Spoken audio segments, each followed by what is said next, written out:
everybody. Welcome to episode 3 of the Digital Divide podcast. I am Justin. Yes, welcome. And this is Josh, who clearly cut me off, but it's okay. We're all about being That's the best way to do it, though. being polite. It really is. Wonderful. So, how are you, Josh? I am wonderful. That's How are you, Justin? same. I mean, it's a Wednesday, and it's getting to be summer for once. The temperature's rising, so it's I nice. didn't know we had that season. No, it's I didn't know that was a thing. It's cold and then super hot, then back to cold. So, but that's okay. Oh, I just remember cold. But nobody cares yeah. about that because it's time Right. to talk about the news. Do you want to talk about yours first, since I'm putting you on the spot yet again since episode 2, and I like doing Sure. that. So please explain. Yeah, so welcome to our news corner, this section of the podcast where we talk about news articles that we find interesting. Hopefully you do too. Yes. So, in keeping with it being interesting, the news article that I wanted to bring up was that Apple apparently made some deal with Volkswagen about self-driving employee shuttles, which I find pretty funny because it's not self-driving cars. No. No, it's not. Even though that's what they are, but they're shuttles. It's Apple. They gotta think of something else to name something to be more retro, or not retro, but more I don't know, stand out. They stand out, so they're something different. Yeah. Well, and also they probably want to be very, very, like Apple usually is, very conservative as they're rolling this new technology out. Because of, obviously, what was the car that was self-driving that had an accident, or hit that person rather? It was a Volvo, but Yeah, the Volvo. it was Uber's That self-driving car, and that it was person a huge, huge deal. yeah. Huge deal. And I know that every company who is working on it will definitely be working not to have that happen to them, even though inevitably it will, and then inevitably we'll all get over it and use self-driving cars every day. But that's the dream. Yeah. So I find this interesting because Apple was reportedly working on a car for a very long time, and then they said they weren't, and then they said that they were, and by they I mean the people reporting news, whoever they are. And then they said, well, maybe they are, and then they said maybe they're just working on the software. So it's just funny to finally see it actually come out in the news what they were or have actually been working on. So it looks like they're making self-driving Volkswagen shuttles for their employees. Well, So to clarify, they signed a deal with Volkswagen so that they can make these. They haven't made them yet, as far as I'm right, concerned. good point. Okay, Very just good want to point. And clarify. yeah, it's also a good point to point out that the cars themselves obviously need to be designed and built, Mm-hmm. and then Apple will be shoehorning whatever their part is into the car itself. So just thought it was interesting and a good first step for Apple, hopefully. And gosh, I cannot wait for self-driving cars. We need more of those. So if we could get on that, guys, that'd be great. See, Yeah. I don't agree with that. I don't want self-driving cars. I think it's cool, maybe for taxiing, but I like driving, so I don't know. Maybe that's a different You don't story. have to not like driving to enjoy a self-driving car. I guess. Yeah, well, it'd be great for taxiing. I don't have to Well, talk okay, to the hold guy on. anymore or a girl Well, driving. wait a minute. But see, in my mind, are you going to... Okay, so in my mind, you're driving to work, to and from work every day. Is that a drive that you enjoy doing every single time? I Uh, don't think so. I do. Personally, I'd love to be reading a book or listening to a podcast and maybe closing my eyes. Though that's the dream. You could do that while driving. I would recommend You closing can eyes. do a lot of those things while driving. It just won't work out so well, that's all. Yeah, exactly. No, I do enjoy it, and I do get to listen to podcasts on the way. So it's. I mean, I have a 45 to hour drive depending on the day and traffic, but I enjoy my drive, and I know a lot of people don't really like driving that far to work, but I mean, I get to see cornfields, and I think that's peaceful. So it's my little Zen moment on my way to work. Okay, well, I need a self-driving car. You can have your That's fine. regular car. So yeah, that was my news report. Yep. It's funny because Apple has been, quote, I shouldn't say stealing, or is it the other way around? I can't remember if Tesla was taking people from Apple and putting them into their development team, or it was I'm the other pretty way sure that they're around. just swapping Yeah. developers every week. Like, here, you have this guy back, and I'll take him, Yeah. and she can come with you, and I'll take her. I don't remember which way it went, but they've been trading places quite often. So, well, that's a good article, and that just recently came out. So it's definitely a something to keep your eye on, and we'll see how it does. Hopefully, they can help. This can help Volkswagen get out of the whole Dieselgate situation. So, shed some good light on Volkswagen for once after over a year essentially. So, Yeah, and the self-driving car whole shtick has been moving both slower and faster than I thought it was going to. So it's such a weird market that it doesn't exist yet. yeah, it'll be there. So, Two yeah, 2 years from now, we could be talking about how the next advancement in the self-driving cars that are bringing us to work. Who knows? that's true. A couple, 2, 3 years, we'll be there. Oh man. Well, my article is not. Mine's more in line with humor and something that I came across that I think was kind of like exploded on YouTube and all the gaming channels. But there is a video out there of the composer playing the themes, the composer from Westworld, Game of Thrones, actually playing the Game of Thrones theme song on the Nintendo Switch. I think it's Labo. Correct me if I'm Yeah, pronouncing, something like that. which is crazy because it's literally this something the most Nintendo thing you could possibly do, creating cardboard mock-ups and having it work with the physical Switch itself. And then here the composer is using a piano, cardboard piano, and recording the theme song, and so it has several tracks of the bass line, the melody, drums, bringing other sound effects into it. So it's crazy, and you gotta take a look at it when you get a chance. I We'll have all of our links obviously in the show notes, but when you have a couple minutes, take a look at it. It's pretty funny. It is pretty funny, and it's I love watching people play instruments, especially instruments that are non-standard, I'll call them. Yes. It's fun to watch genius in the making, and even when they're constrained on an instrument that's not normal or very strange, or um, because they can just do it, and Yeah. it's fun to watch. I say just do it, and I'm sweeping away years of practice Yeah. and dedication, but either way, they're just doing it. Essentially, but it was pretty funny. And I'm sure there'll be several other people out there, and I'm sure there already are hundreds of videos of people making compilations with that those devices. So crazy to think a piece of cardboard can create music. I guess I shouldn't say a piece of cardboard because I was technically gonna it's like say $300 worth the of music isn't equipment. coming from the car. It's close enough. You have a. Oh It's God, just we this should just dummy both go to device. bed. It's just Yeah. dummy device you throw in a piece of cardboard and it works. So, who would have thought? Anyways, so those are two pretty good, solid news articles from the last episode. So, but the real topic is something that has, I think, I mean, it's been prevalent for the last 20 years, but even more so for 100 years.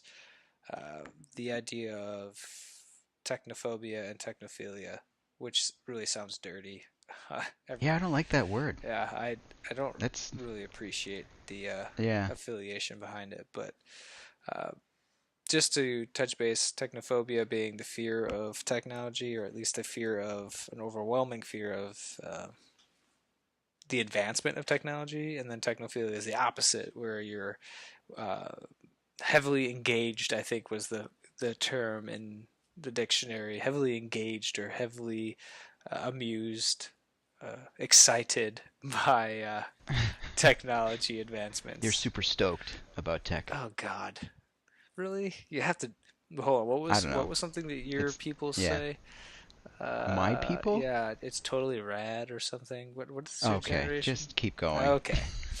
Anyways, so this plays a lot on my mind because, I mean, growing up, and I'm sure you felt the same because, like I said, our gap isn't too big. We do have a 10-ish year gap, and I'd like to think we fall sometimes in the same area and then sometimes not. But growing up, we always had the, well, back when I was your age, we didn't have these computer wimey-timey things to calculate all these formulas and process all these Word documentations and do our jobs for us. We had to go uphill both ways, up a snow without shoes in a bus that broke down. I mean, I literally have never heard that before at all, ever. I doubt it. The snow part, maybe, up and I down. would have down both ways. But the problem that is posed in today's society is like the older generations having a negative outlook about technology. And for me, and this is more of a question I'm going to ask you shortly, uh, the idea of technophobia and technophilia playing with older generations, our generations, it really isn't different because it's never really been different ever. There's always a similar aspect to it. And I don't want to get historical, but you know, Okay, well, what do you mean? It's never been different in history when new technology comes out? Is that exactly, what you're saying? exactly. So, I mean, the Industrial Revolution, bringing in modernization to, the conveyor lines, the conveyor belts, the creating a whole system in manufacturing to speed up the process where you had before hundreds and hundreds of people doing something where you can now have less people doing more things because you have machines pumping out products down a belt or in a system. So really that the idea of introducing new technology and technophobia and technophilia really hasn't changed in forever as far as I know. It's always been prevalent, but really the idea of it, coining the phrase, just came up within the last 40 years. So, I will take a moment to disagree in some ways, okay. because isn't that what I do? That's my job here, right? Yeah, that's your That's why you generation. hired me. Yep.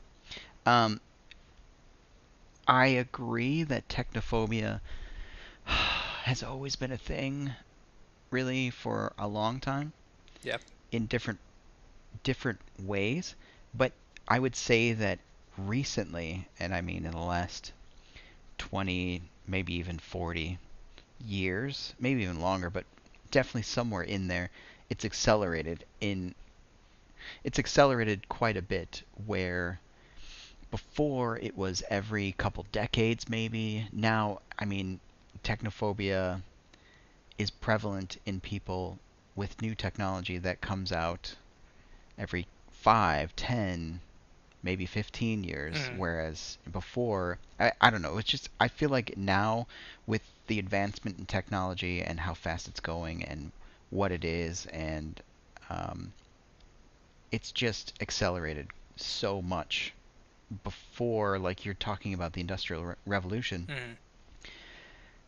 they were building machines, yes, but that was one long stretch of era about a certain type of technology that mostly plateaued and got better over a much longer period of time and a much more steady period of time. I'm not a historian, and I don't have any of the numbers in front of me, so I'm making this up.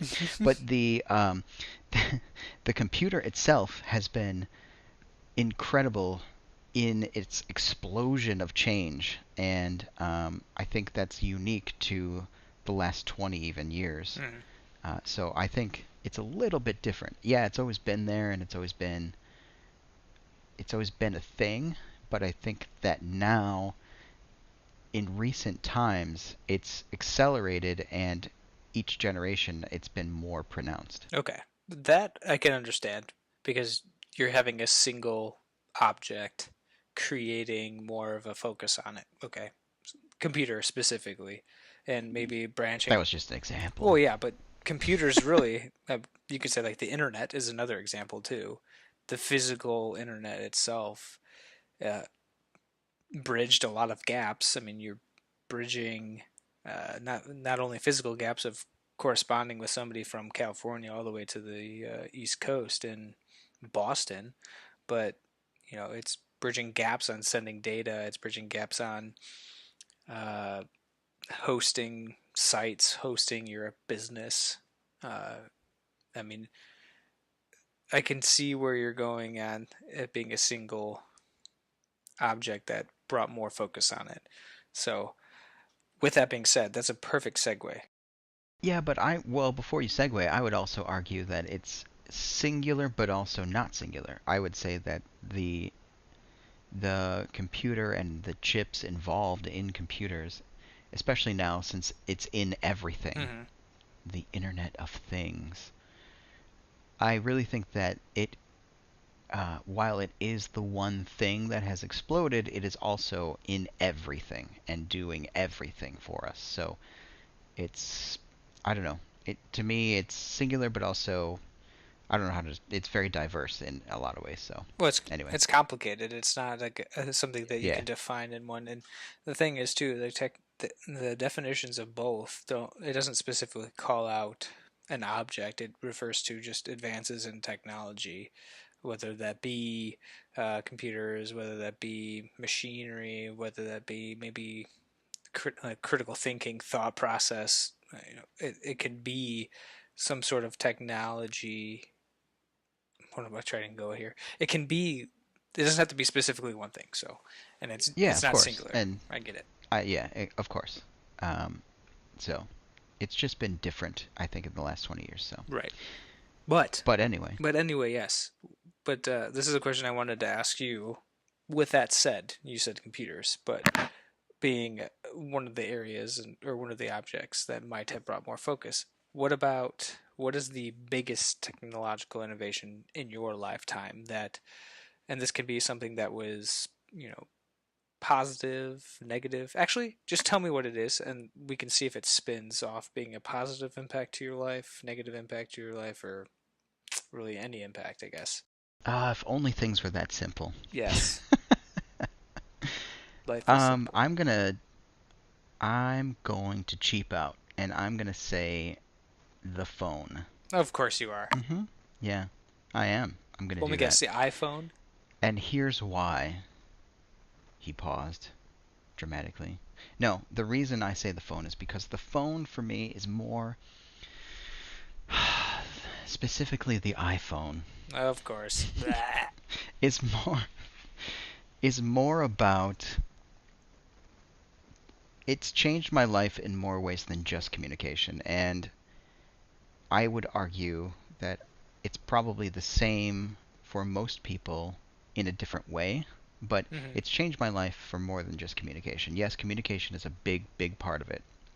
It's also changed how I communicate in both positive and negative ways. That's why I'm saying it's not that simple. Because I would say the phone has a positive change to my life and a negative change to my life. I think that no matter how hard you fight against it, it has had some negative effects on society. I'm not going to say what those are. I'm no expert, but I think that they're there. Um, but the phone itself has changed the way I live my life, basically. I have information at my fingertips. I basically use the phone to remind me of everything. It's my Hmm. outboard brain, as they say in some other places on the internet. It stores things that I need to remember. I rely on it almost to a fault, which is the negative aspect, but I rely on it. And I'm not entirely sure I could go back to not having one, which both excites me and scares me. So it's a positive and a negative. But regardless of if it is positive or negative, the phone has changed, the smartphone specifically, has changed the landscape of the world, really. And by that, I mean walking around with a computer in your Hmm. pocket is like science fiction. and Yeah. and it's just as powerful as many desktop computers. So it's only going to keep moving forward, having computers personally on your person.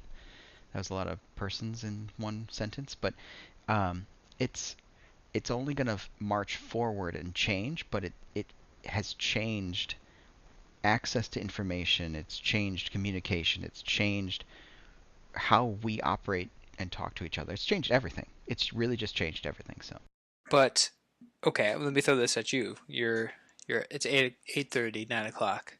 You're sitting in bed. Why you'd be in bed at 9 o'clock? I don't know. Maybe you're tired, yeah, that doesn't and happen. That never happens. your phone is laying on the bed. Your nightstand, and you get a notification from Twitter. What are you gonna do? Okay, well, there's your first problem. I don't have notifications on for Twitter. Oh my God! Say you had notifications on, like a normal human being. Okay, got it. Normal. Got it. Go. Okay, so the notification pops up. What do you do? I'd say I don't know how to answer that question because I don't. That's not something I would allow to distract my life, and that's why I don't have Twitter notifications turned on because I don't agree with other applications telling me when I should give my attention to them. Oh, okay, now you're getting into a whole other realm. Well, I was I'm simply just asking, what answering do your you do? question. I pick up the phone and I look at it or I ignore it. I mean, that's what I was Okay, all right, expecting. all right. Back up. Let's rewind. Ready? Okay, I'll cut all that out. Okay, Yeah, so okay. so the notification goes off. I pick up the phone and look at it to see what it is. Probably because I don't know that it's a Twitter notification, which is really what you're getting at, right? So I pick it up, I look at the phone, look at what it is. Right. Okay. Okay. So now you have your mind's thinking about the notification. You're looking at it, and you've essentially postponed you going to bed, Josh. The biggest part of your day, going to bed by another 5 to 10 minutes, because your brain's just wired to start thinking, to start basically just go back to thinking about the notification, whether it's a tweet from your favorite podcaster or from your favorite president Donald Trump. Just kidding. Uh, you're now essentially, your mind's active. And the reason why I wanted to ask you that question right there is it kind of like plays into the sort of disadvantage of this technology, and I'm trying to steer still on the technophobia side of things, but uh, the fact that now that you have this phone, this smartphone, this iPhone specifically, that has changed your life for the better, for the worse. You now have this device that has engraved, like, taken your brain and made you not. I don't want to say dependent, but essentially needing those not notifications because you don't have notifications, but No, hypothetically, no, no. Remember, I'm a normal person. Remember? Just for the hypothetically you're a scenario. normal person and you actually have notifications. Now you're just constantly distracted. You're trying, your brain and your body is trying to quote multitask to this constant flow of information. That, to me, my friend, is people being afraid of getting into some of these new pieces of technology. Whether or not the smartphone is new, that's up to discretion. It's been in the market since technically the iPhone came out. I mean, it really reshaped the idea. Blackberries don't count. Sorry, people. Anyways, Yeah, but I would also say that technophobia can start even way, way, way before that. Even before you even know how the device actually works or mm, what it actually does. I think that that's why technophobia is so interesting and can really affect a large number of people in a certain generation because they don't understand it. They fear what they don't understand. They don't understand how it works. They don't understand and they don't want to know sometimes. Sometimes they don't. I'm making a lot of generalizations. I don't really know, but either way, my point is that I think that technophobia can start even before you're that deep into the weeds about knowing how it works. right. Um, and it's interesting to think about. But can you say that I shouldn't say our, but the millennials, whatever, what technically is the generation before millennials? Gen X, Gen Yeah, something, Y, something. Yeah, whatever. And what's the yeah. new generation? I don't Do know. you know? I I don't don't. remember. Don't. Please don't tell me. I don't. I'll I have don't to want to know. ask. Yeah. I'll have to ask my sibling who is in that generation. Oh I my don't God. recall. She told me about it. I don't remember. I'm so old. Anyways, Yes, you are. But do you think wow, technophobia is really just something that happens to the previous generation? No, no, it doesn't have to be. It doesn't have to be an age thing or a generational thing. I I, I, f- think. I feel like it kind of, I don't know if it does, because this is going against my idea of it's always been around. Technophobia has been present, No, but I prevalent. think that that's when it's most likely to happen. I don't think that it has to be that way. I think there are a lot of technophobics who are just afraid of technology. I mean, it's just how it is, not because of Across the how old they board. are. But I think that makes it far, far more likely. And Hmm. I think that there will be a lot of people in my generation, and a lot of people in your generation, and a lot of people in the generation after that, whatever that is, um, who are afraid of technology that comes after self-driving cars. I Yeah. think there will be a lot of people who will be very afraid of that technology for a very long time, and maybe not with, you know, maybe they are not necessarily wrong, but generations and age and blah blah, all those things make it more likely that you'll be afraid of certain technology. And I think that leads to, or stems from rather, the fact that they don't understand it, or it it's too far out of their reality where they just can't wrap their head around how that is even possible. Hmm. So, real time follow up. There should be a phrase for that. Anyways, it's Generation Z, by the way. Oh, I Uh, thought I actually knew that, and I'm sorry that I did.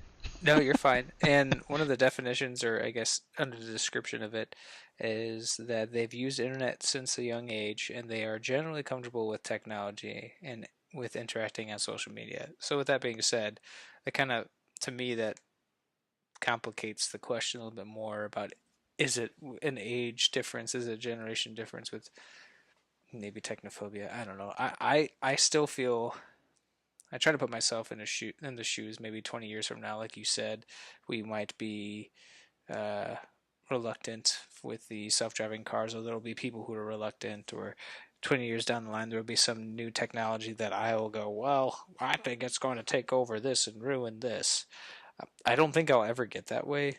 I think because to me, being being so involved in technology, working really in IT and being revolving around that every single day, to me, I feel comfortable with whatever will come. I don't think I'll ever really have the fear of that, fear of advancements, but also fear, not fear, but reluctant to want to accept some of that. I Yeah, think, yeah, sorry, go ahead. no, we say that now, and you may be right because we both are so into it and Yes. just eager to learn and eager to dive into those types of things, but you never know. And Hmm. who's to say that there's not going to be something that we're both like, oh, heck no, that's no. And I think for a lot of people, and I'm not saying you or I, but for a lot of people, that's going to be AI when it's Ah, real. yes, you took the When words out of my mouth. yeah, when it's real, when it comes up, when it's not just telling us what color things are, or who who's more likely to sneeze. It's going to be scary for people, and it's going to be hard to accept. And I think part of that is generation and age. Part of that is not understanding, but the other part of it is the fact that pop culture keeps writing freaking stories that tell us that we're all going to die at the hands of AI. Yes. Yeah, but and I mean, Josh, you get a call on the phone, you answer it, and say you work at the Apple store in blank town in the middle of rural. Not, there was this would never happen.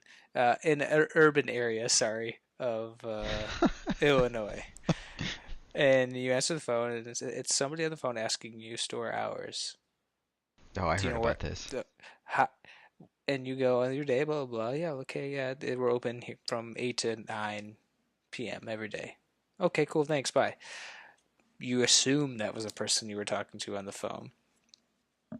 Turns out, lo and behold, that was actually Google essentially calling you and asking you. It's an AI is calling you Google the as machine. the machine as a singular object. called you and was gathering the data. For all you know, that was a real person.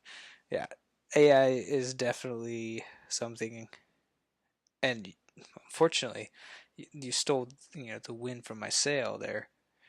Out of my sail, sorry if that's the phrase. See, I'm terrible with these things. I can never really get the phrases right, and I just butcher them. Sorry, people.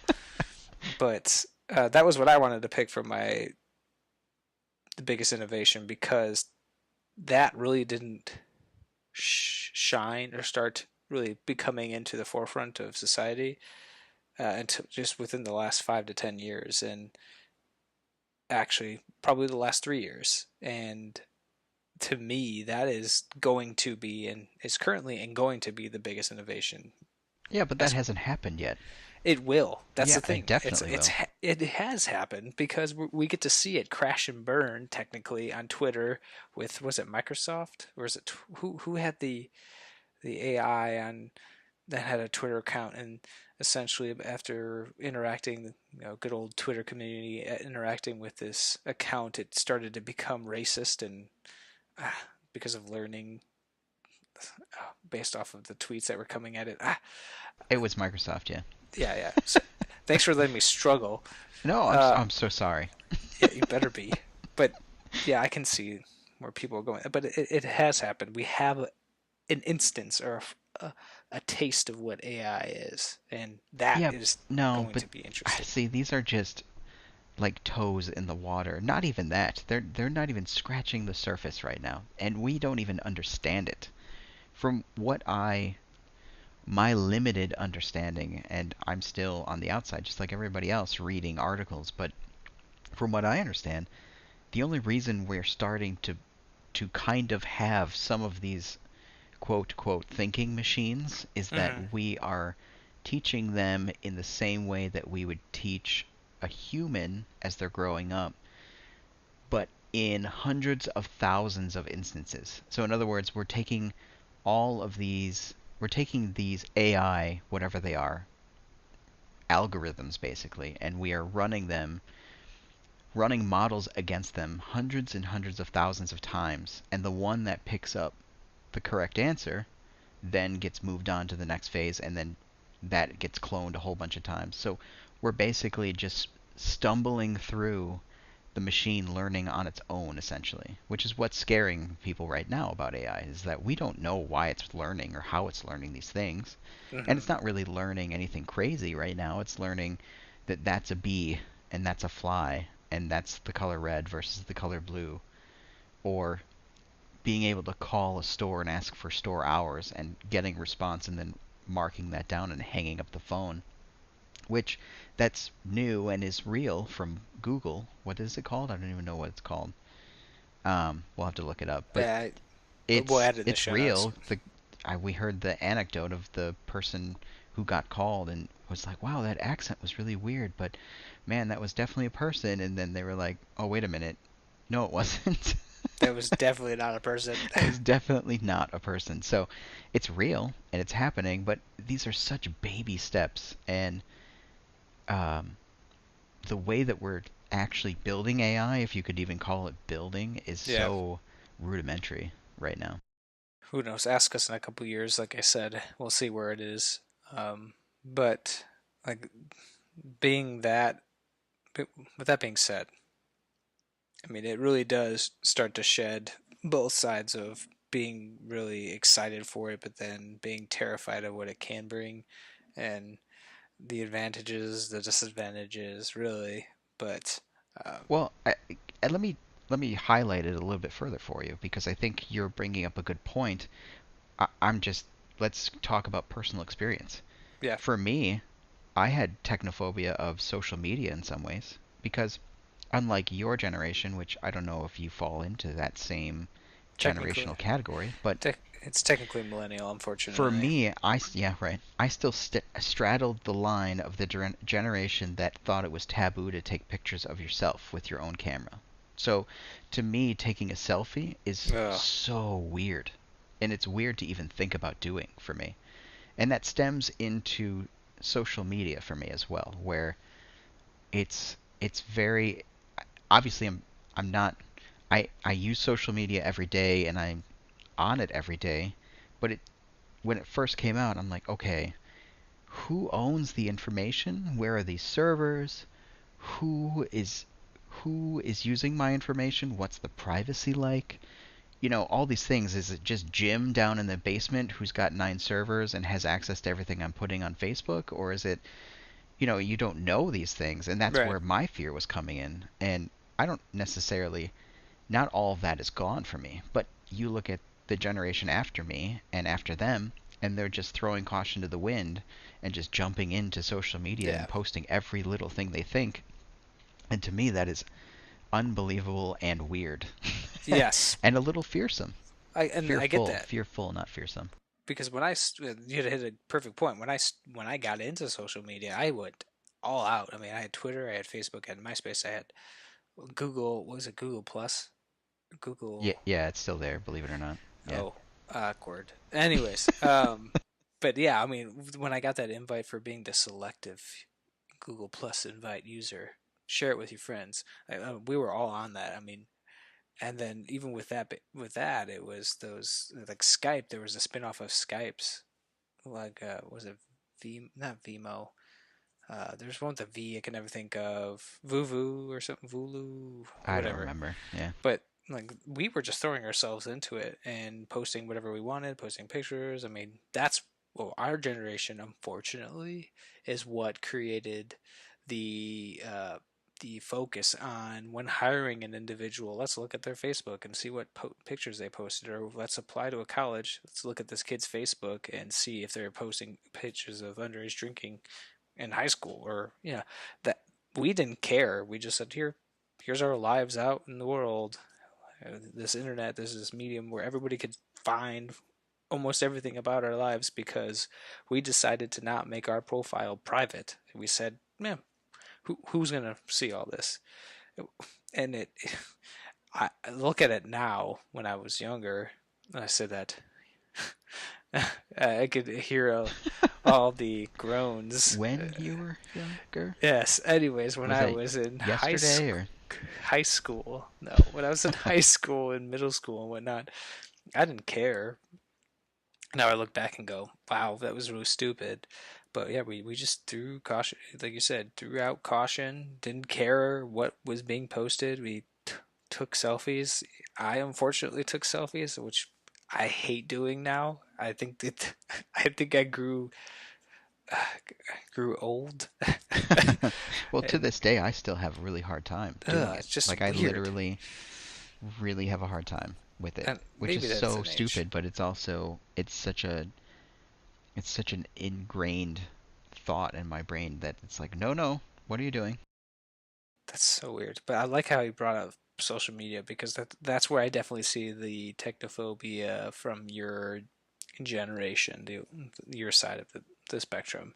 Yeah, well, I, and I'm a seasoned technologist. So oh, I love IT. I love tech. I love technology, and I definitely had a lot of fear. I mean, to the point where when I was signing up for all those things at a younger age and such, it was really important that you don't use your real name in oh my, anything. You don't yeah, use your real name. You use passwords that don't have anything to do with any personal information. It was a very big no-no and very taboo to use any of your personal information on websites. You never put your birth date, you never put, and now that's completely changed. Your entire life basically is online in some way. And so that even that sea change has been incredible. Even in the last 10 years, it's been completely different. So yeah, it's we say that that will never happen to us, but it's already happened to me. yes, So yeah. And the problem is, I can't. Unfortunately, I can't think of anything right now that I was ever really afraid of. I'm trying to think. Maybe I'm trying to think of something in the workplace, possibly that I was afraid of as it started to spearhead itself into, you know, common. What's the word I'm looking for? become common for people to participate in, or if like a piece of technology, piece of methodology that really scared me, or at least uh, I was concerned about. I can't think of anything, and I don't know if it's because I haven't found it yet, I just or don't think you've gotten there. Is as, probably what it are you is. saying I'm too young? I'm not saying that, even though that's what I'm saying. Wow. The other thing is, I mean, I'm thinking back through this now a little bit. The other thing about it is that now that I've thought through the social media aspect, and I'm glad that we brought that up, I really think that there's more to it than just age and generation. I also think that what plays into that is your model of thinking. And what I Hmm. mean by that is, for me, and for maybe a little bit older than me, and dealing with social media to begin with and having that fear, the reason was we were using like reality analogs, like real things in our lives, to address the social media. In other words, like we're trying to make associations between social media and how it works and real life things in order to understand it. By that I mean you have friends on social media, just like Oh. you have friends in real life. And so Mm, those are the people that you interact with, but you need to know who they are. You can't just have friends on social media. Like that gotcha. doesn't make any sense.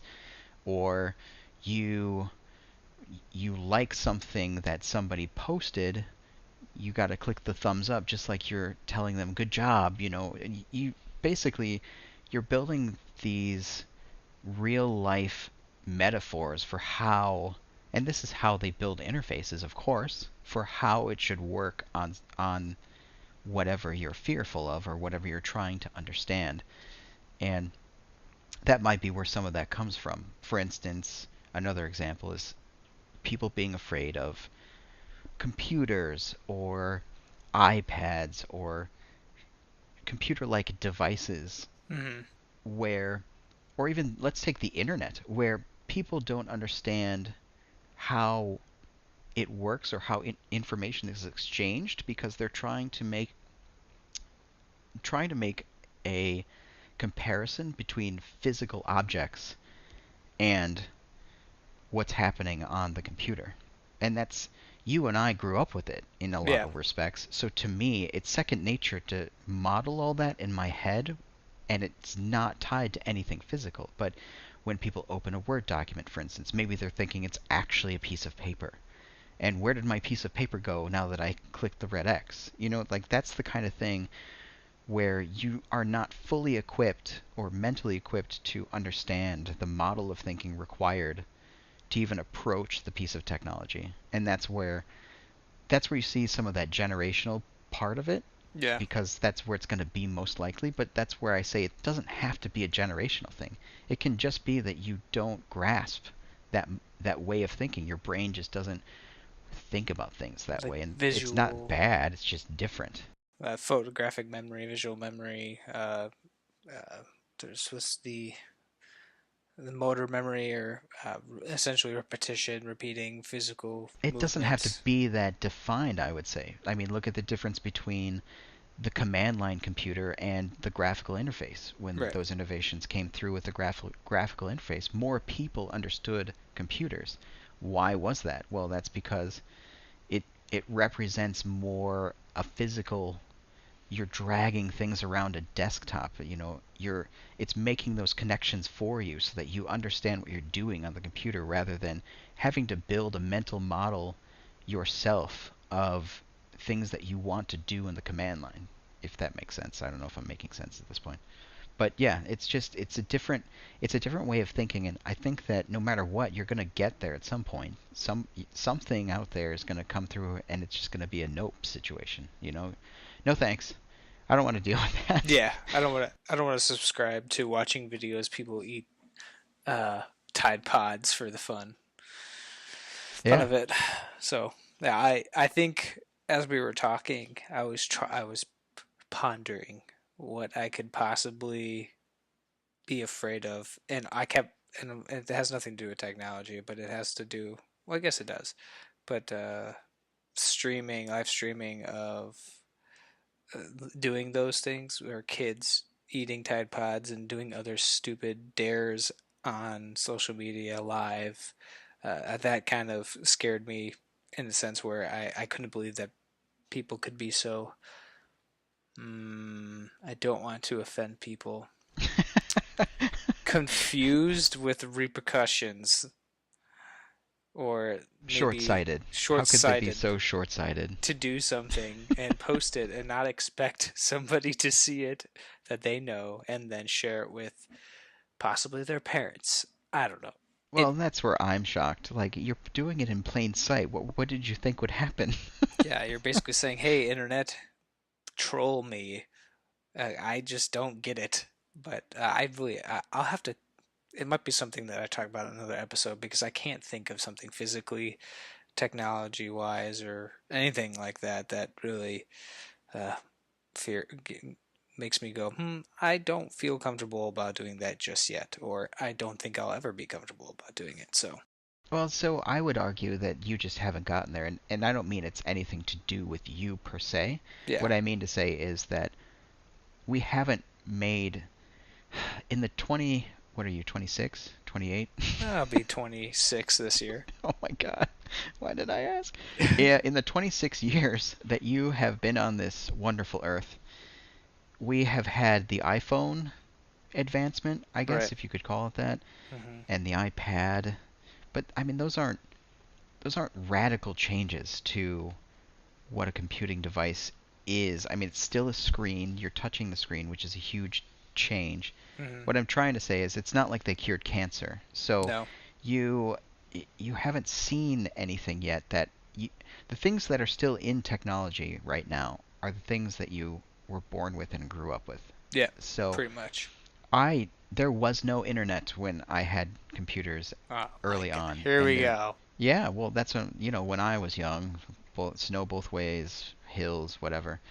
But that's something to think about is that you didn't have to worry about Yeah. who you were sharing information with because you weren't sharing information. Somebody had to go to your house and talk to you or call you on the phone in order to share information. So it's it's not it's generational only insofar as that it's you haven't had to deal with something so radically different that you have to decide if it's something you can even engage with. Yeah. And the only thing I think that has really been eye-opening for me, and I don't want to spend too much time into this because it's going to be a whole other episode if we did, the idea of the actual digital divide itself.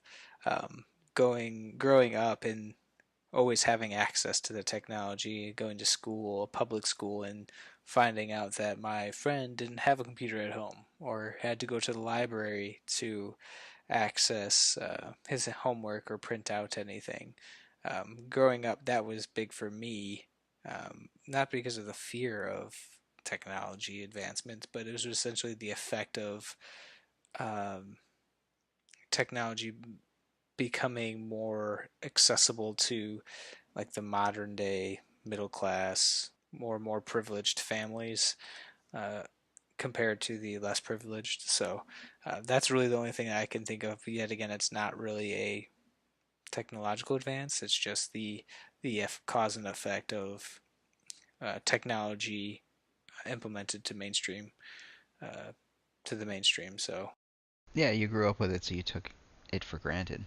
yeah, I definitely did, and there's a lot to go into about that, and it's just an interesting concept. I remember going through grad school, and that was one of the topics that um, was talked about in one of my core classes, about bridging that gap as librarians slash information systems users. That was something that it was our job to do or help. It was kind of like a little hidden mission, which I find interesting now that I think about it, forcing students to think where our job is to bridge that gap.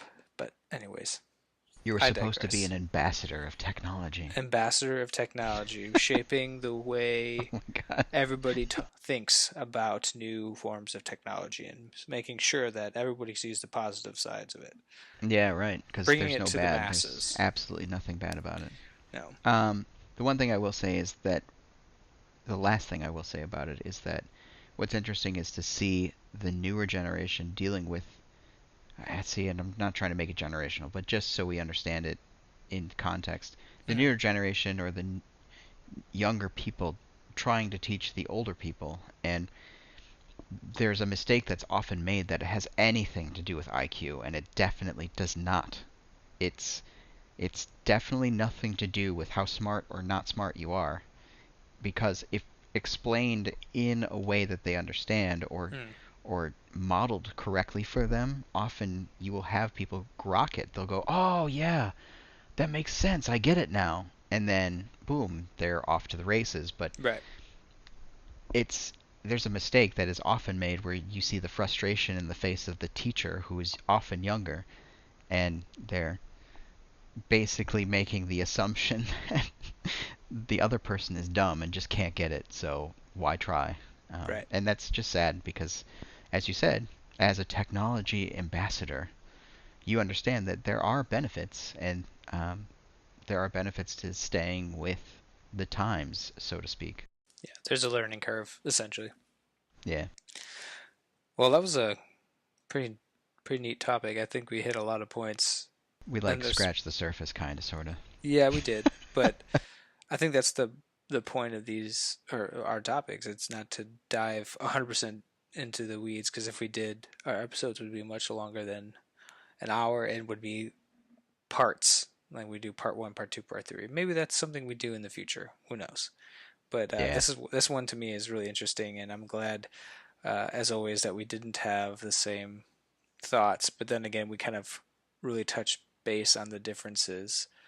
Not, and again, as you're trying to say, not generational differences, but really the age difference and um, the shaping of that through the last 40 years. So that was pretty good. But nobody cares about that either, Josh, because guess what time it is? What time is it, Justin? I don't know. But I have something I want to get off my chest. Are you ready? You're such an old man with that joke. That's terrible. What are you talking about? Yeah, go ahead. Hit me. Hold on, excuse me. What do you mean, such an old man? And I quote. No, no, no, Justin, I don't know what time it is. Oh my god. Why don't you Okay, ask a device to tell okay, you? yeah. Anyways, Moving on um, to our rant corner of the yes, podcast. yes, that was a segue too. And I don't want this to be just a rant corner because then it makes us sound complain like we complain a lot, and I don't want to complain a lot. I What just want other joy in life is there than to complain, Justin? recommend This is maybe our one chance every week to complain. one chance. Anyways, uh, my problem right now, and not anymore actually.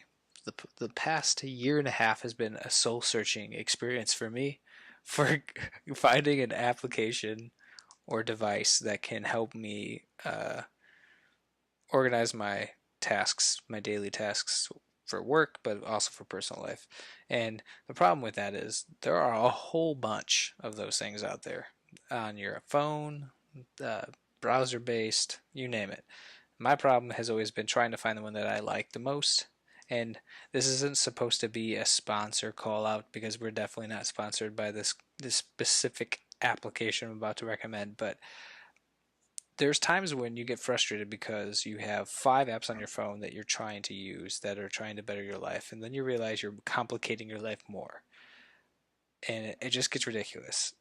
So someone recommended something called Notion to me, which is available on, I believe, all platforms. Even it's also web based. So if you wanted to avoid downloading the app, you can actually do it through a browser. But Notion did something that I don't think anybody has really done, and combined aspects of getting your daily tasks done, but organizing your thoughts, organizing documents, creating workflows, Kanban boards, even for individuals, but teams, but also integrating and having plugins for other applications to basically channel through Notion, and it looks simple and is just really stupid easy to use. Like I don't want an app that's super complicated. I don't need to sit there and try and figure out what part of the board I'm actually on. I just want to be able to customize, but have a template maybe that I just want to use that works for me. It doesn't require me to spend 4 days prepping just so that for the rest of the month I can work on this model. So I highly suggest if you're really looking for something that's easy to use, uh, can be customized to like the finest detail, or simply using templates, you should definitely check out Notion. I know I've told you about this, Josh, but I Yeah, you just have. I had to recommend it to um the insert number here, of number of users that are listening to this Three. There's podcast. three people now. Yes, three. Yeah, we've during this podcast we've acquired one more one more listener. But I'm done. That's mine. I have a question about your beloved Notion. Mm-hmm. Can you get the files out, and what format do they come out as? Files can be exported. Hmm. That's a good question. I think some of them are CSV files. Some of them come out as PDFs, depending on the particular workspace or page you're on, since they don't have like a particular, like each page can be a task board or a calendar, so there's like several different types of exports. It's So pretty awesome. I ask because, and this has never happened before, but Mm-hmm. let's say Notion goes out of business tomorrow. Not that they're What? in business, but let's say they go out of business tomorrow and you need to pull all your files. Do they have a mechanism for that?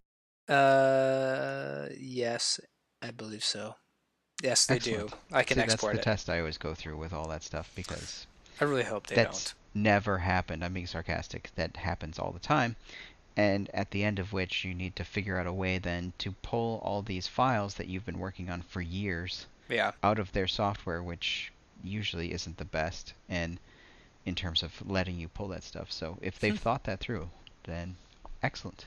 Yeah, I think it actually has the ways when you first set up your workspace, ways of importing from other Git GTD tasks managers or applications. So like Trello, I think has a plugin which cracks me up. So, uh, anyways, This what's is why I used to love the Dropbox model of maintaining tasks through plain text notes. hmm, And plain text can be used on any machine, anywhere, ever. And so, you have Dropbox syncing the actual file back and forth. So you had the file in hand, but you also were. It's dumb, but it's totally an older person way to think about it. But when it inevitably explodes, can you get your stuff back out? Is always a question I ask. So it's a good point. Never thought of it that way, and yeah, I would probably be really upset if this fell apart because it's pretty awesome. They do have a single user model. They have team models, so you pay per month. But there is a free up to 1,000 blocks, is what it's called, or what they're referring to. So I haven't hit 1,000 yet, and I've been using it for about 2.5 months. So, and I pretty heavily invested in both work and for home. So that's awesome. I have take a look at irrational it. issues with that kind of stuff. Knowing that there's a limit does something to my brain. It's the same problem I have with what's the elephant one? Evernote. Evernote, yeah, I the never really elephant got in the into it room. because they always had that limit. They always had that free to pay, or I'm sorry, free to use limit Mm, where there was, and it was hard to hit. It was a decent size limit, but there was a limit, and just knowing that there was one mm. made me really not buy into it. I just couldn't get into it. They So have a they don't have or Evernote has a device limit, like a device syncing limit, so you can only have after your trial period is done, you can only have one device with the most up to date notes, and they don't sync across other devices. Where Notion doesn't have that limitation; it just has the block limitation. So, like, I can get the app on my phone, on my computer, my tablet, and all of the information will sync across all devices. So that's why I like that free model, where I'd rather have the limitation of quote blocks rather than device synchronization. So Yeah, and I didn't know Evernote had changed over. They used to have a storage limit, so Hmm, that's interesting. cool. Well, cool. That's a cool app. What about you? Well, mine's a rant, Yes. and it's one I have said many times. Darn it, Windows. Thank you for keeping it PG. Dag nabbit, Windows. Um, they always find a way to really just get under my skin. Wait, And wait, hold on. yeah, Clarification. yeah. Uppercase W or lowercase w? Capital Okay, W okay, Windows. okay. Just clarifying for people. Microsoft's operating system There you named go. Windows. There you go. Um, in a lot of ways, it's gotten really good. I think Windows 10 is pretty great, which a lot of people will hate me for saying that. However, they're doing this thing where they keep updating Windows 10 in radical ways and changing where things are located, which, in my opinion, is great if it's an improvement.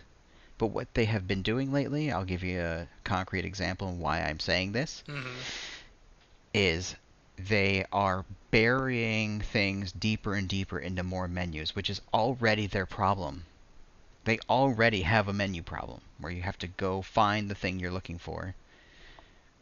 Recently, what happened was you used to be able to open the sound settings for, say, your headset that you're using, to play video games with a friend on the internet. That's Mm-hmm. never happened before to Nope, me, by the never. way.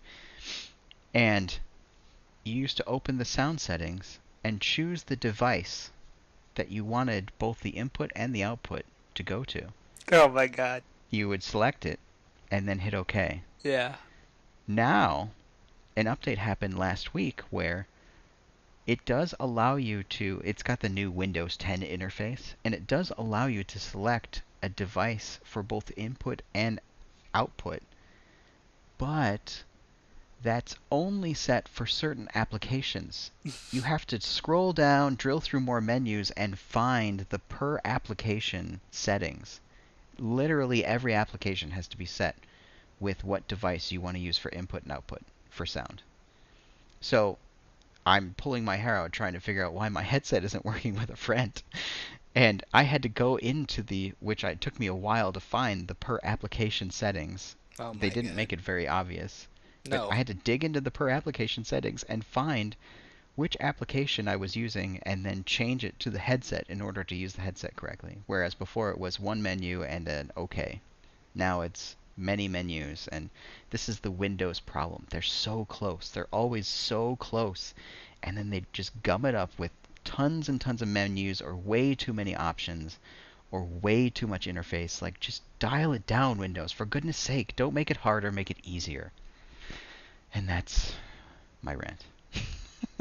That is totally uh something that when you're talking about it, I just kept thinking of the topic we had today and just kept thinking, man, you're such an old man, Josh, because you're complaining about innovations and changes to a system to make things better. Well, that's, you know, basically your perception is the enhancement that Windows capital W is calling out is more of a hindrance on a simple task, so or a simple object in Windows. So yeah, that sounds about right. And I would have to say Apple's the same way with some of their with Mac OS and iOS. I'm sure there's got to be examples there, but uh, yeah, it's hard to tell because I don't use Windows that much anymore. Besides at work, unfortunately, and it's not even Windows 10. So yeah, Yeah, there's so many things about it that just bother the heck out of me. But still, I deal with it. But sometimes it just doesn't make any sense at all.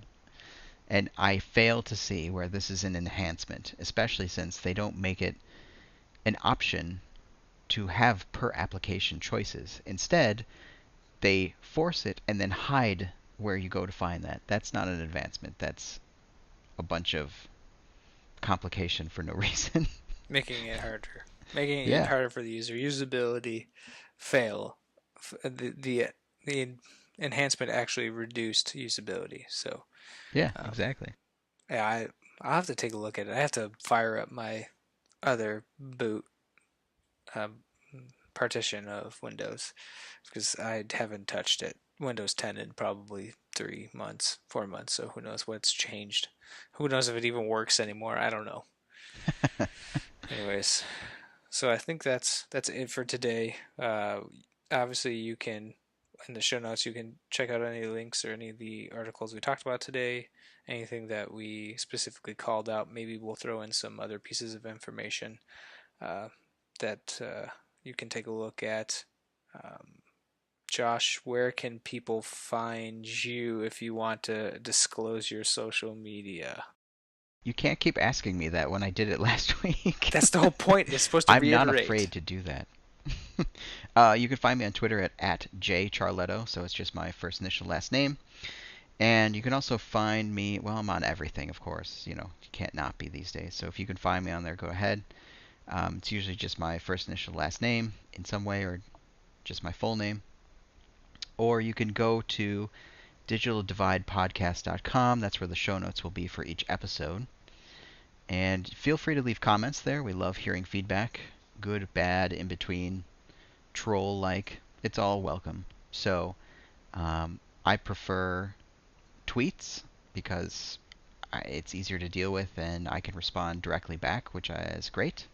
Mm-hmm. Where can people find you, Justin? Same. I really only focus on Twitter nowadays. So at Justin Fry 121. Josh cleverly plugged our website and Twitter, so you can find all our information there. Click on the little Twitter logo on our website. I'm thinking probably we'll put our social media sites, our individual personal ones, on our About Me, so that we can have easy access to that. But that's about it. I really don't. I have Facebook, but I'm not going to tell people my Facebook. Like We it's don't just need to encourage people to use Facebook, so we're good. on Twitter or maybe Reddit, but Twitter's where it's at this point.